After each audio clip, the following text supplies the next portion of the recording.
Chapitre 2, sous-titre « Le moteur principal ». L'année 1993, on est complètement dans l'année où je commence à m'enregistrer a cappella pour ne pas oublier ce qui me sort de la tête. Donc l'année 1993 avance ainsi dans une folie sans rémission, dans laquelle plus rien ne compte que mon désir de chanter. La chanson, la scène, c'est devenu comme la grande rencontre de ma vie. Je ressens une grande paix intérieure jamais ressentie jusque-là. La seule chose qui me pose question est d'avoir parfois la sensation d'être suivi dans ma vie quotidienne. Mais passons. Pourtant, adolescent, il fallait plutôt me trouver sur le terrain de football. En musique, j'aimais seulement faire de la batterie.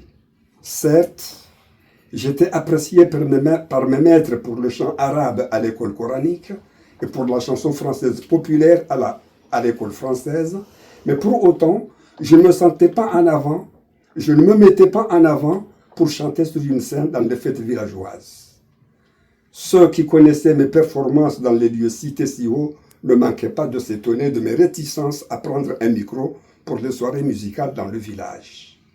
D'autres centres d'intérêt, en dehors du football, palpitaient davantage en moi que d'aller pousser la chansonnette sur scène. Je dois reconnaître aussi que quand les adultes ont trouvé que mon concurrent jouait mieux les percussions que moi, je m'étais mis à bouder. Ce sont mes oncles, pour des motifs pécuniaires, qui me forçaient de temps à autre à monter sur scène pour chanter. Un d'eux était un excellent violoniste. Et quand on chante dans les fêtes villageoises, il arrive que les spectateurs mettent quelques billets dans les poches du chanteur en passant. D'où me vient alors tout ce bouillonnement pour la scène? J'ai tout simplement la faiblesse de croire que j'ai découvert une pensée, comme celle du penseur danois, qui permet la construction d'une identité, la fabrication d'une existence, la sculpture de soi pour quiconque souhaite donner un sens à sa vie, exactement comme j'aurai le bonheur de lire quelques années plus tard, sous la plume de Michel Onfray, parlant d'Albert Camus dans l'ordre libertaire.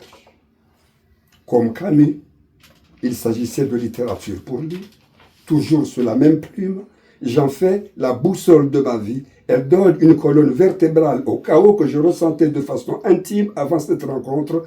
Dès lors, la vie devient une œuvre. Rien n'interdit qu'elle constitue une œuvre d'art, même si l'œuvre d'art ne sera pas du même niveau que celle du célèbre écrivain philosophe. D'ailleurs, il n'y a pas de comparaison à faire. Il y a juste la rencontre de quelque chose qui canalise, serait-ce de peu, tout le mal-être qu'on éprouve en permanence. En tout cas, mon rêve de devenir un artiste chanteur devient une réalité de plus en plus affirmée. Mais quelle est donc cette pensée, me direz-vous? J'ai découvert, j'ai déjà effleuré le sujet dans mon premier tome, que le plus lourd fardeau sur les épaules de l'homme noir en Occident, c'est l'extrême misère de nos pays. Aussi racistes que peuvent être certains autochtones, notre mal-être par ici vient d'abord et de loin de la grande pauvreté de nos pays. C'est cette pensée-là qui m'obsède. Et elle me tourmente d'autant plus que, incontestablement, la grande misère de nos pays porte aussi, et ce n'est pas le moindre mal, une grande responsabilité à nos difficultés d'intégration dans les sociétés occidentales. Je voudrais donc la partager à travers des chansons. D'autant plus que cela ne passe pas auprès de mon entourage immédiat. Et pour mieux me persuader, me sentant petit par rapport à ma pensée, je pense qu'un ange m'a envoyé un signal pour la développer.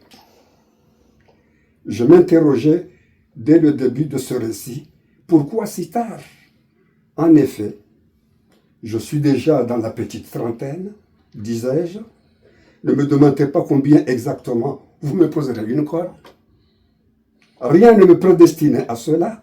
Puis un matin, 2 ans en arrière, au saut du lit, je me lève pour commencer à chanter, puis à écrire. Quel miracle!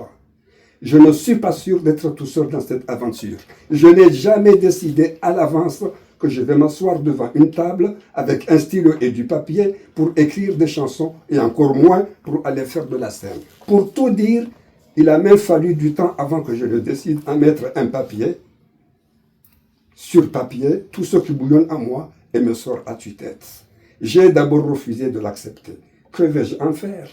Je ne connais pas une seule note de musique.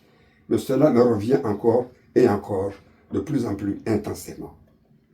De temps à autre, quand les doutes me reprennent, je me dis que ma grande naïveté se trouve peut-être là. Je me crois porteur d'un message. Qui suis-je, moi, pour porter un message universel? Mais au moins, cela me tient. Cela m'a définitivement sorti des idées noires, des chemins déshonorants, risques de délinquance de toutes sortes, et a grandement renforcé mon envie irrésistible de rencontrer des gens de savoir. En somme, j'ai beaucoup moins la douleur de vivre.